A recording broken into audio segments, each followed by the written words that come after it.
Diversity in living organism जो topic है, इसमें आप लोगों को दो चीजें देखना है। एक तो लिविंग ऑर्गेनिजम्स कौन कौन से होते हैं और दूसरा व्हाट इज डाइवर्सिटी।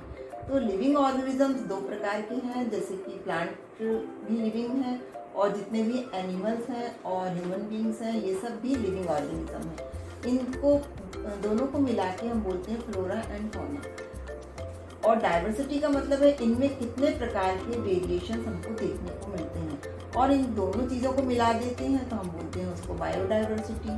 ये जो टर्म है वो आजकल बहुत चल रही है कि what is biodiversity. Biodiversity means living organism से पाई जाने वाली विभिन्नता, वेरिएशन। तो इसके लिए जो एग्जाम्पल आपकी बुक में दिया हुआ है वो ये है कि देसी काऊ एंड जर्सी काऊ में क्या डिफरेंसेस है। तो यदि आप ये दोनों गाय आपके सामने खड़ी होंगी तो आपको कैसा लगेगा। जो जर्सी काऊ होगी वो हाइट में बहुत ज़्यादा होती है और जो देसी काऊ होती है उसकी हाइट कम होती है। और दूसरी चीज़ क्या है कि जो जर्सी काऊ है वो बहुत अधिक मात्रा में मिल्क देती है और जब देसी काऊ है वो इसके कंपैरिजन में कम मात्रा में मिल्क देती है।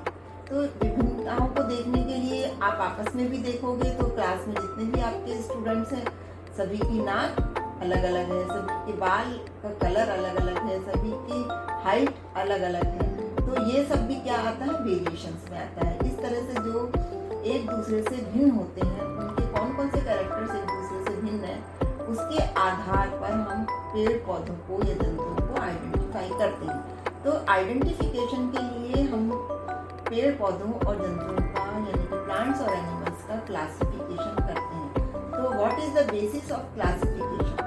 तो इसके लिए सबसे पहले जो ग्रीक थिंकर थे एरिस्टोटल, इन्होंने एनिमल किंगडम को क्लासिफाई किया था, और जो लिनियस थे उन्होंने प्लांट को क्लासिफाई किया था। प्लांट और एनिमल की क्लासिफिकेशन के लिए जो नॉमेनक्लेचर बनाया गया था उसको हम कहते हैं बाइनोमियल नॉमेनक्लेचर। और इसमें हमने ये देखा था कि जो कैरेक्टर्स हैं प्लांट्स के या एनिमल्स के और उनमें क्या क्या चेंजेस पाए जाते हैं, इसको उन्होंने कहा बायोडाइवर्सिटी। यदि हम क्लासिफिकेशन को इवोल्यूशन के आधार पर देखें तो इसमें एक हियरार्ची है जिसके आधार पर हम क्लासिफिकेशन को कैरेक्टर वाइज आइडेंटिफाई करते हैं। तो सबसे पहले आता है स्पीशीज। प्रजाति कितने प्रकार की है, प्रजाति में जो स्पीशीज कितने प्रकार की हैं। तो ये जो स्पीशीज होती हैं उनकी संख्या बहुत ज़्यादा होती है, और जितनी भी स्पीशीज हम पढ़ते हैं या उनको आइडेंटिफाई करते हैं उन सभी को हम एक जाति के अंदर रख देते हैं। इसको कहते हैं ओरिजिन ऑफ स्पीशीज।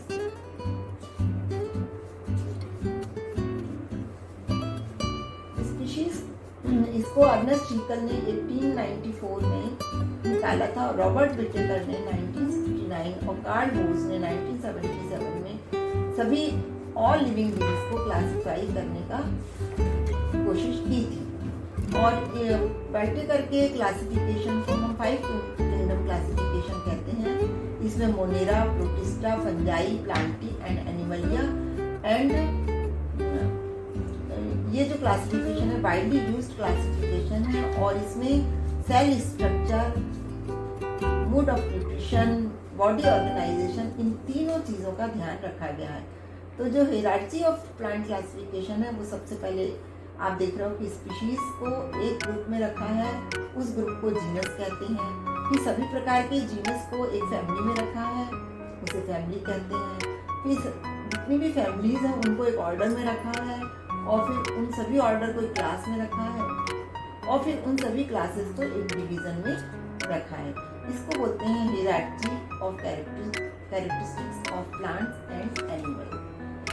विटेकर का जो क्लासिफिकेशन दिया हुआ है उसके अनुसार इन्होंने जो मोनेरा ग्रुप बनाया है, इस मोनेरा ग्रुप में इन्होंने ऐसे ऑर्गेनिज्म को रखा है जो कि मल्टी सेलुलर भी हो सकते हैं और यूनिसेलुलर भी हो सकते हैं। लेकिन इनका जो न्यूक्लियस है वो प्रिमिटिव टाइप का होता है, उसमें ना तो कोई न्यूक्लियर मेम्ब्रेन होती है और ना ही इनमें डबल स्ट्रैंडेड डीएनए पाया जाता